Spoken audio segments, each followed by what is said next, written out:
Hello, Zalto Live listeners.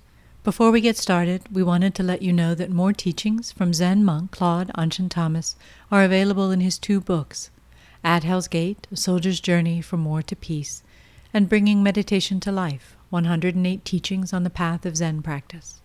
Both are available wherever books are sold, and all proceeds go to the Zalto Foundation, dedicated to promoting nonviolence, awareness, and positive change.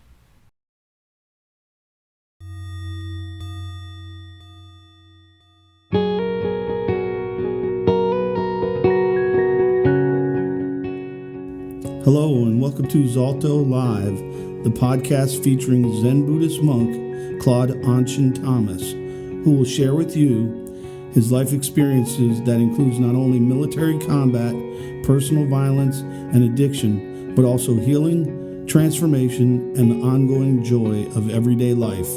Please enjoy listening. Questions? Miyoko. Anjin, how has your relationship to being on time been for you? I'm like before the practice and coming into the practice. Yeah.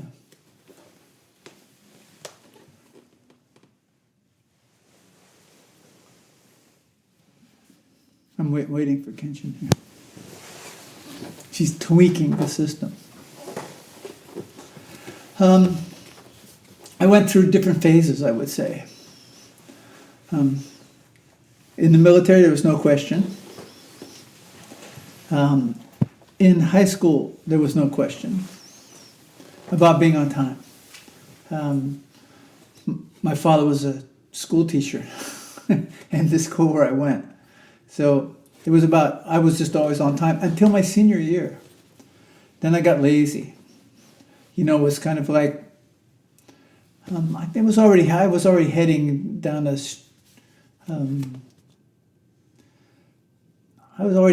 path of sort of unconsciousness. In the military, then no question about being on time. Out of the military, being on time wasn't. It depends. It depended on what it was. If it was for a drug purchase, I was on time. If it was for a buy or for a sell, I was on time.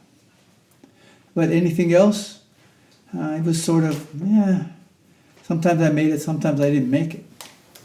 You know, it was just not something that I considered a great deal, I don't really remember. I do know that once I went into treatment and stopped using drugs to include alcohol, and I started getting support from the groups that provide that support.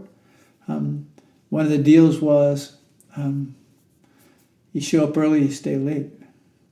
So I was on time. And I think that's where my commitment to time began to start. Although I must say, like when I was attempting to be a regular kind of person, like regular job and all of that, and because of the unaddressed post-traumatic stress, or the moral injury / post-traumatic stress that I was living with, because I hadn't yet made peace with this, my sleeplessness and this regular kind of working it just didn't appeal to me. It didn't feel right with me. I didn't feel right in my skin. I had a tough time with that, with being on time. Because my start time was 7. It was a 30-minute drive to where I worked.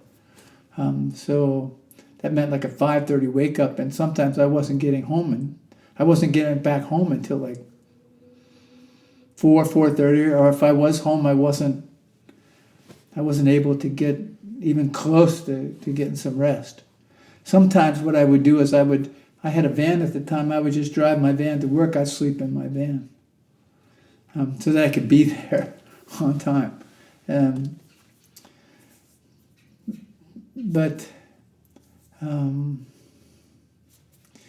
once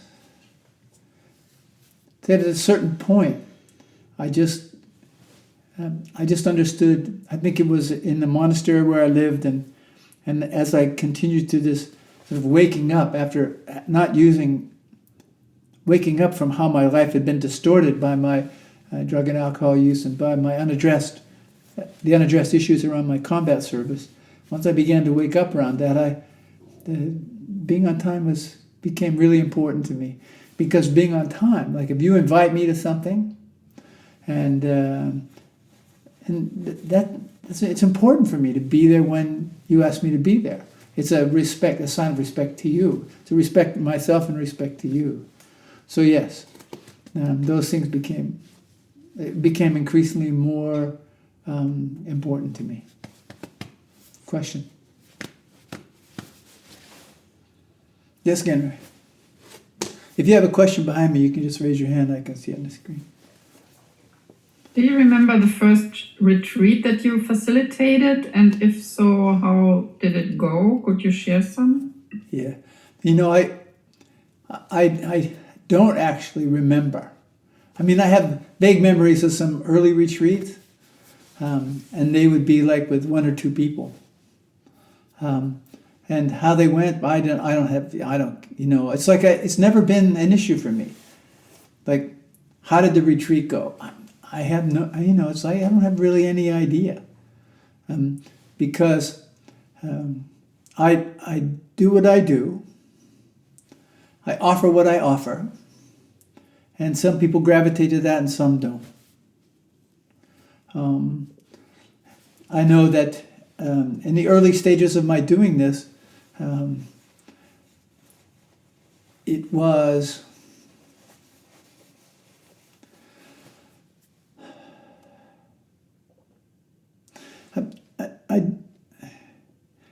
I wasn't as clear as I am now. And I was more invested in. I wasn't as clear, and I wasn't as skillful as I am now.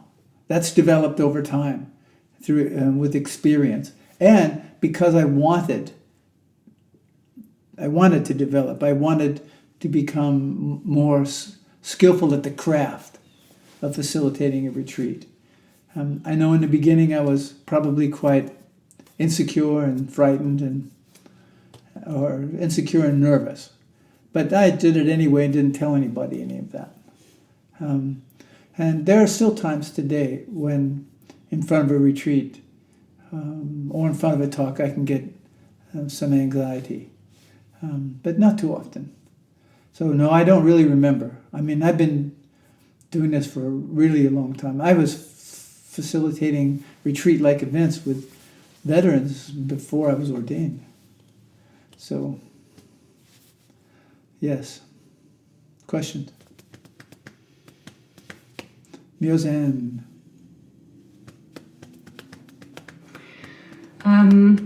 If I have developed certain reactions to similar situations over my lifetime, do you think that this is rather a trap-like conditioning patterns and that I should rather behave fresh in every moment, or can this also be helpful?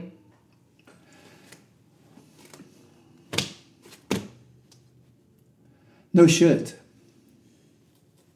There's no I should.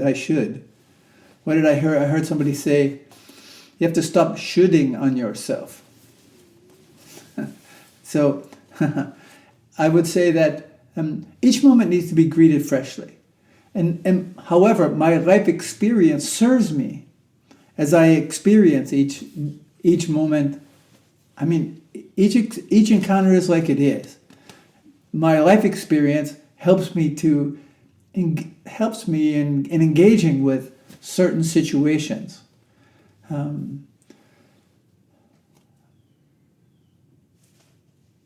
I learn from my life experience. It informs me. So I don't discount it. But also, the way I responded to one circumstance is not going to be the way I responded to a similar circumstance if it happens, because that circumstance that I responded to will never happen that way again. each occurrence is a unique experience. Each one. There are experiences that share similarities. But yes, each moment is fresh. Each moment is new. Each experience is slightly different. That I choose not to regret the past. It's like there isn't really any past or any future. Those don't exist. Except for in this present moment. Then in this moment, all things exist.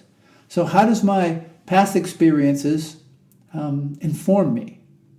So that I make the best decision that I can make in that moment in any given circumstance.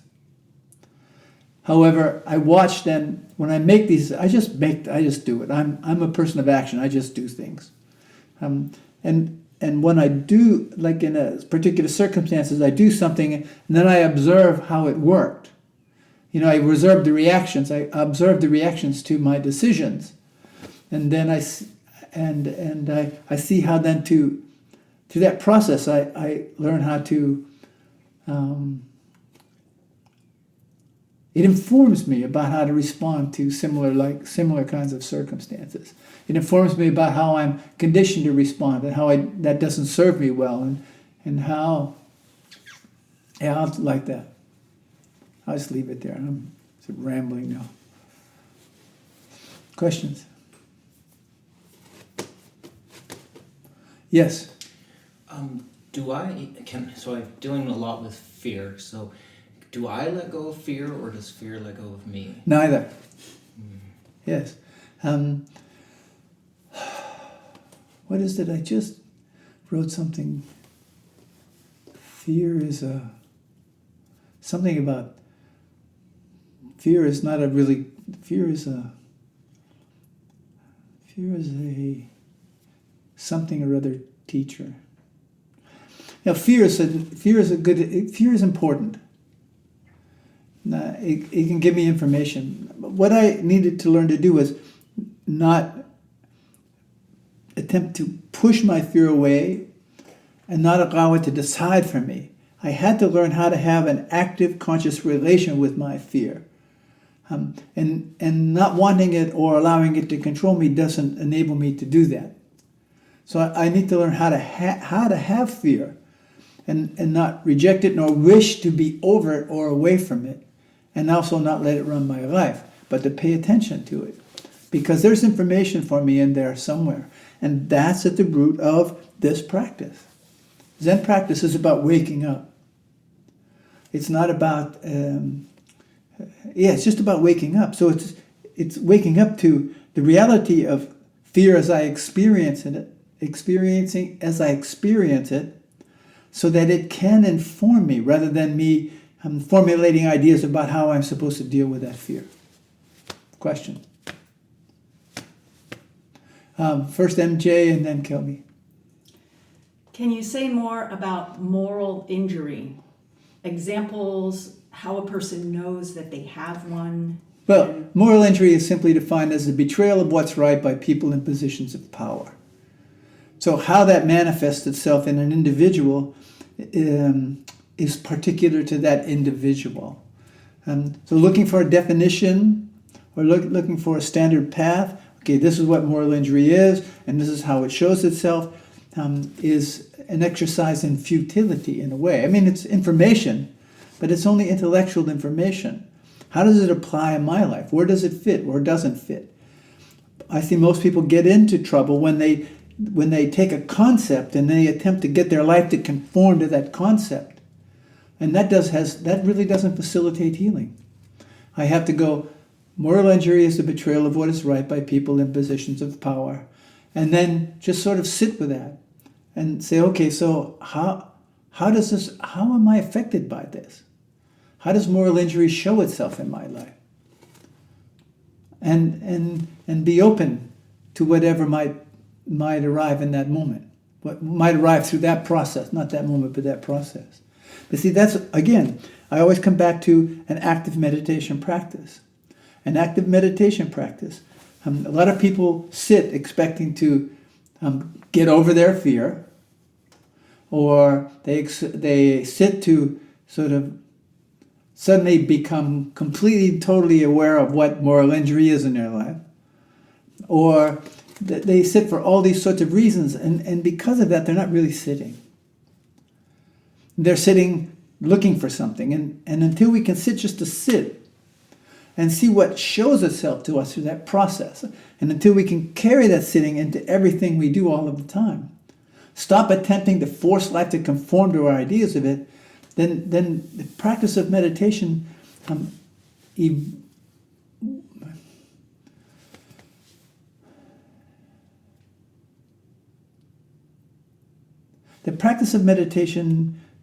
becomes unavailable to us. And then we're just going through the motions, our ideas of it. That's why it's so critical to find people who are authentic teachers, not people who recite chapter and verse or can recite or give lectures, academic lectures on this text or that text, but people who speak in a common language, who can take this information and pass it on in very practical ways. That's the point. Kelby.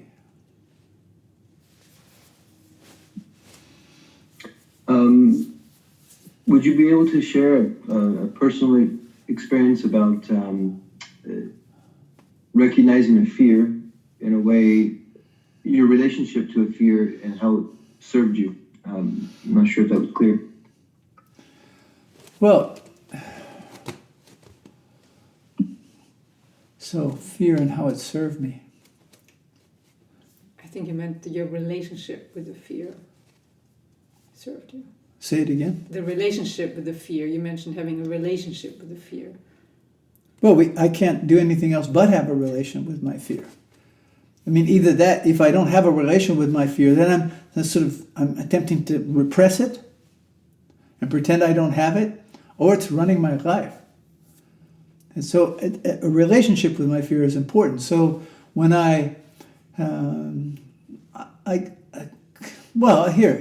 every time I get on an airplane for a long-haul flight, I'm risking my life.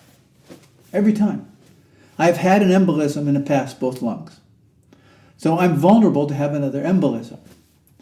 Now, I do everything I can to care for that, to care for myself, with full awareness, with as much awareness of this process that I can have. So I wear compression stockings, hospital grade. They're feet to hips, but individual legs. And then 4 days before I fly, I go on a regimen of a particular type of blood thinner to include the day that I fly. When I'm traveling by plane, I make sure on a long haul I make sure I drink plenty of water. I get up and move as often as I can. I do specific exercises that I was given, because I learned that the veins don't have a mechanism. The arteries have a mechanism to pump the blood, the heart. The veins don't have a mechanism to pump the blood back. The way that works is through activity. So I have exercises to do to stimulate that. And still, in front of a long-haul flight, I have some anxiety around that. I have some fear around that. Now, what that fear does in that moment, it really supports me in paying attention to make sure I do all the things necessary to care for myself through the process, understanding that even if I do all those things, I'm still vulnerable. But I don't let that prevent me from taking long-haul flights.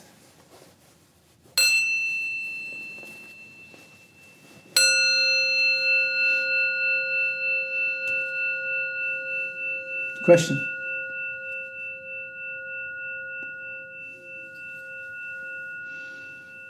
I saw you bow. I thought you were raising your hand. Yes, Mio Zen. Is there something that you especially like to do to recover yourself or to get your strength back after a challenging time? Yeah, I think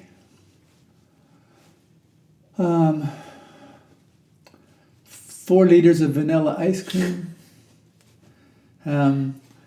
2 cheesecakes, and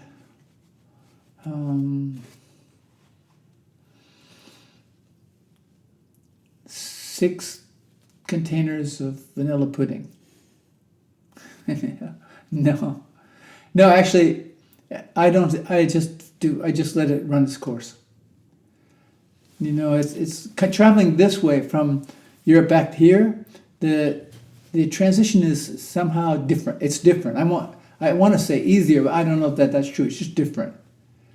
So coming in this direction, west. Let's say traveling west. I would say the adjustment process for me is anywhere from 3 to 5 days. And then I feel pretty stable. But I don't have that. When I travel east to west, you know, the first day I'm pretty thick. I have a pretty thick head. So I make sure that I don't do too much for the first 10 days. Well, you know, I don't take any commitments. Sometimes I can get into I can be doing a lot of things, you know. That's what I have to be careful of. So when I make a transition from point A to point B, I see there are things to do, and I'm a to-do kind of person. And so like I just want to do everything at once. I said, okay, I'm here now, I gotta do stuff. And so what I've had to do is temper that. That means I've had to be more cautious about that. So I'm better at that now. In the beginning, I wasn't. I had to do everything in the first 2 days. I had to, yes. And now I'm a bit different. The first couple of days, I just take it easy. It's like, you know, I go to bed when I'm tired. That means like the first couple of days, I was going to bed like 8:30, and then I would wake up. I wake up periodically anyway, but then I would be like, okay, 3 a.m. I'm sort of done. But then I go, no, I'm not getting out of bed yet. Yeah, I'm just going to hang out here for a while. So I just roll around, I cuddle up, and I'm thankful for the air conditioning. And then at a certain point, I just go, okay, that's enough. I can't lay here anymore. I'm done. I get up. Could be 5, could be 4:30, could be 5:30. I just do it. And then I just fix my tea, fix a piece of toast, and I just do my routine.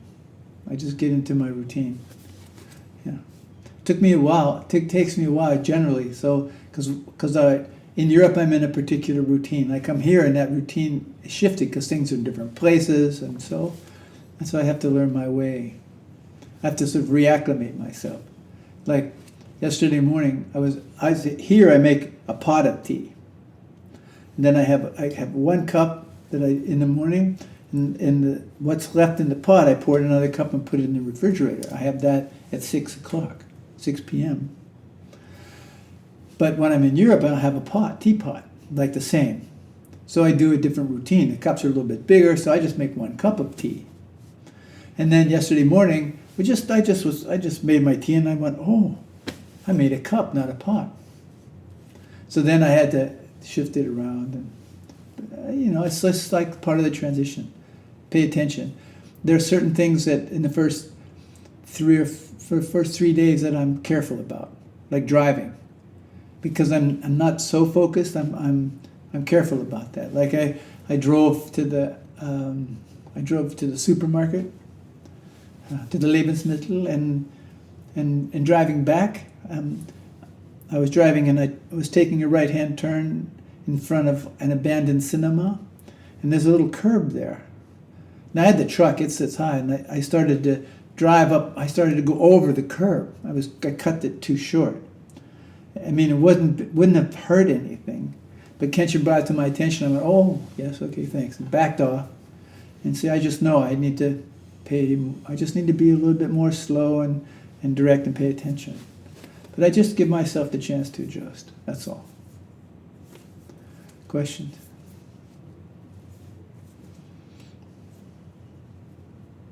Yes, Milko.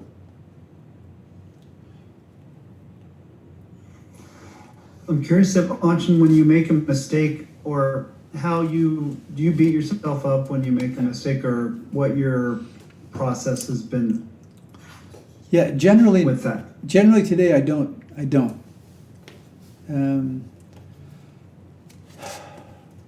Depending on the consequences of the mistake, I generally don't. I just go, oh, okay. So it's a learning experience for me. It's like I like to say, I'm rather thankful for the mistakes that I make because it helps me to learn. I think it's unrealistic to expect that I won't make any mistakes. Now, there are some times when,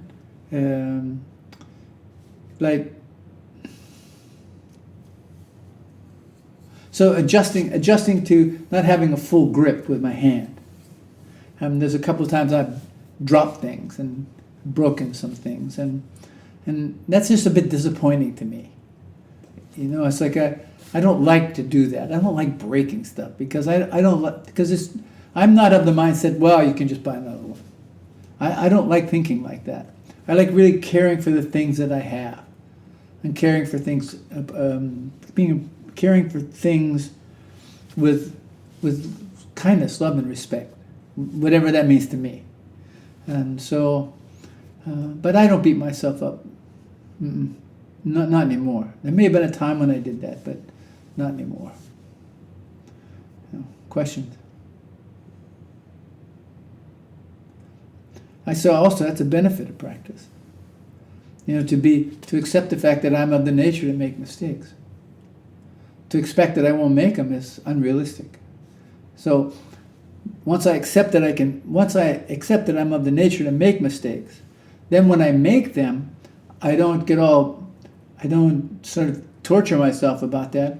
I just realize that I've made a mistake. I can see I can understand my thought processes and my actions that led to that mistake, and then I can begin to refine these processes.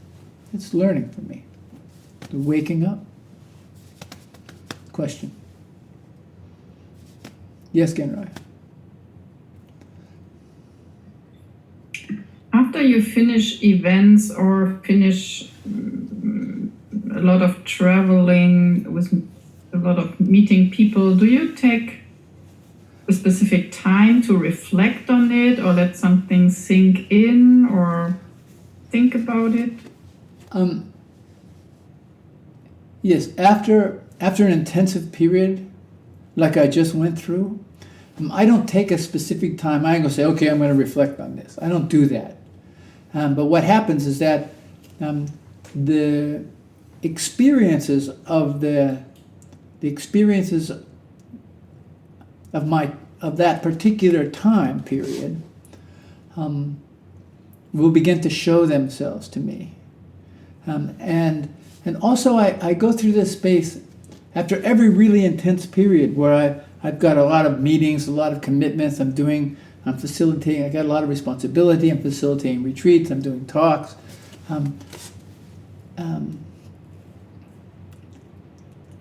Like I always go through a period of time. Well, let's say I won't say always. I go through a period of time where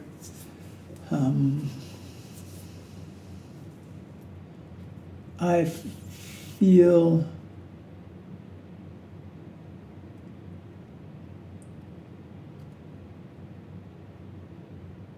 I wonder. I go through a period of time where I wonder if anything that I do has any worth or value. And that rolls into, then do I have any worth or value? And that rolls into, well, what is worth or value? How do you measure that? So there is a reflecting process that gets set into motion, it's really, I find myself in spaces where people won't often go. I just find myself in these places. They can feel heavy, they can feel dark, they can feel, there's a certain, because of the level of energy that I was directing all the time and then suddenly not have it, there's I think a process of withdrawal from that I also need to experience, the transition. And this kind of this heaviness, this intense reflection about worth and value and all of that is part of that reflective period. Yeah, and then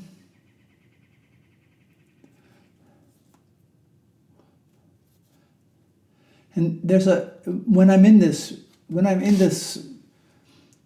highly reflective space, I'm also pretty vulnerable, sensitive to the world. I'm a little bit more. I'm like hypersensitive to the world around me, and I have to be cautious about how I work with that, because it can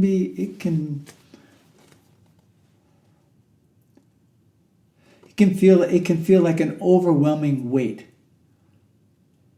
You know, and it's like the question can arise, like, what is the point?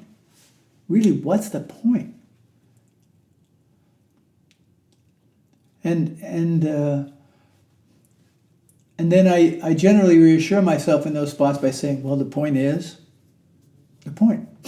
You know, it's like, I don't know what the point is. I just do what I do. You know, there are also the times when I crave for some explosive, enlightening experience where I can just heal the world, and I know that's magical thinking, and really the very most important process is to understand that the world and I aren't two things, and so to wake up to the world and me. And as I heal, which means for me not reacting in the destructive ways in which I did, emotionally, psychologically, and destructive is not only external actions, but it's also self, internal actions. How I respond internally, and to be cautious about that.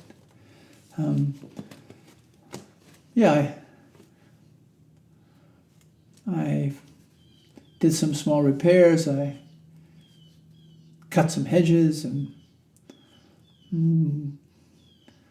did some things like that, and slow. Well, I mean, slow for me. Slow for me. Went for a walk yesterday. Had tea with some folks. Yeah. Question?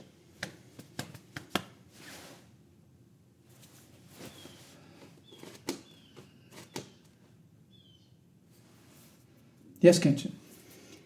How would you finish this sentence, at the end of my life? I will be dead. You know, it's just true. The end is just the end. I don't know anything beyond that. I was talking with a neighbor. See, and again, this may seem like random conversation, but really this is the practice in this is the practice in action. It's how all of the teachings from the sutras, and I've studied extensively all the teachings from the sutras, all the hours and hours and hours I spent on the cushion, and seeing how that, and really committedly carrying that into everything I do all the time, learning how to keep my mouth shut. I don't have to run the show. I can understand when I want to talk too fast, or I can understand when in circumstances where I'm insecure or uncertain, I can be quiet. I can just be quiet. I don't have to avoid my fear, my anxiety. I don't have to do that anymore. I can just be present there in the moment. Or I can just be present with my unpresentness. Because sometimes I'm not, sometimes I'm just, like when we were visiting with these people for tea yesterday, one of them said, "Oh, you're so calm." And in fact, I said, "Well, thanks." And the truth is, I wasn't calm. I was just sort of I wasn't processing anything.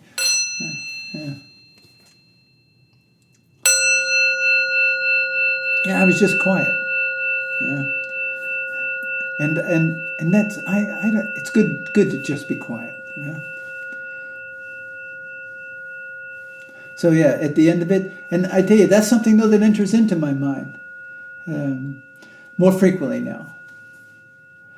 Yeah, I think I said it out loud in this last series of commitments I had. I said it out loud, and in November, I'm going to be 75.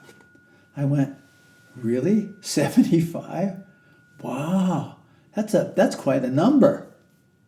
Yeah, and so I do realize that. I mean, I realize that I'm closer to the end than to the beginning. Maybe. Right? I mean, who knows? Because I also thought, well, what's it like for a fetus? A fetus is developed, and then it has this comfortable, really secure life, and then all of a sudden it's cast out. We call that birth.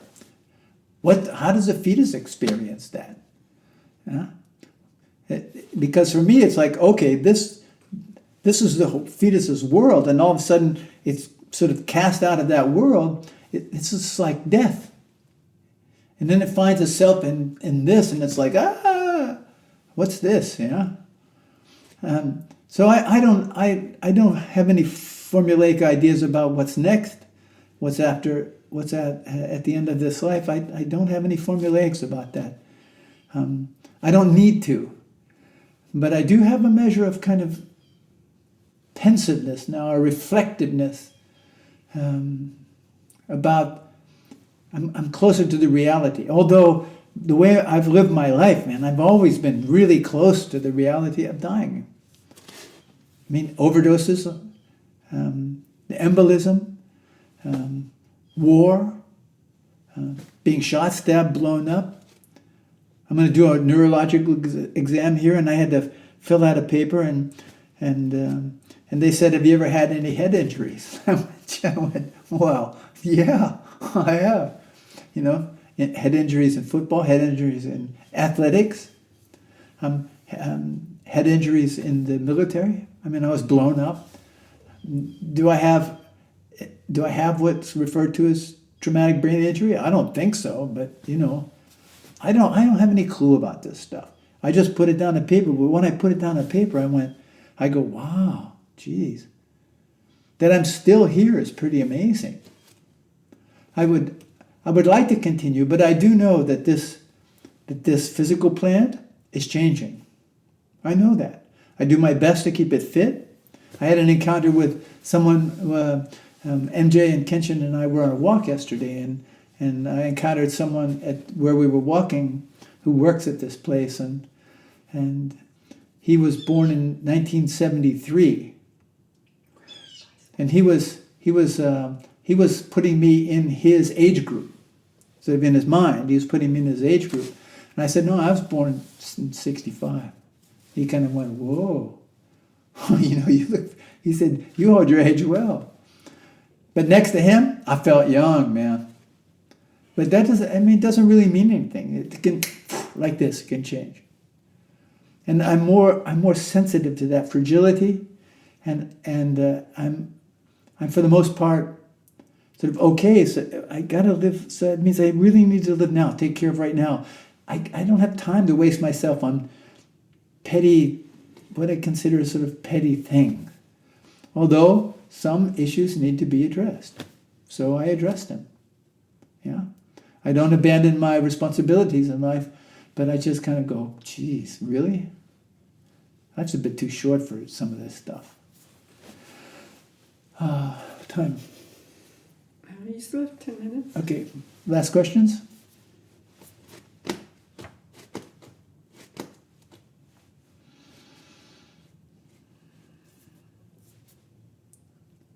Yes, Miyoko. Yo!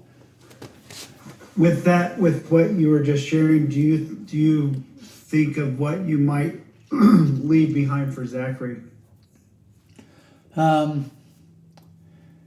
Yeah, I mean, I've already laid that out. You know, but I think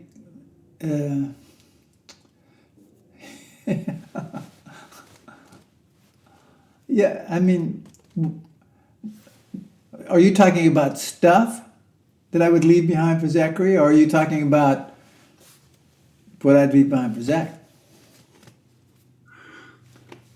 So where it was in my head was like an object, it's meaningful object. Yeah, I don't know. I mean, I don't know what's meaningful for him. Yeah, I have commissioned some things to him in my will, but what I hope he's left with is that I have lived my life well, and that I've cared, that I've been the best father that I can be, and that he's been loved by me. Yeah.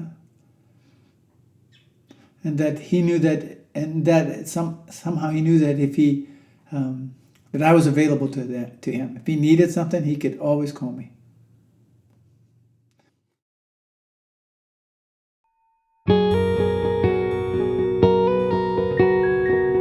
Thank you for listening to this episode on Zalto Live.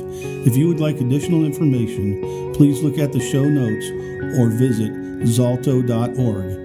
That's ZALTHO.org. Our work is made possible solely through donations, so please consider making a tax-deductible gift on our website. We wish you well and thank you.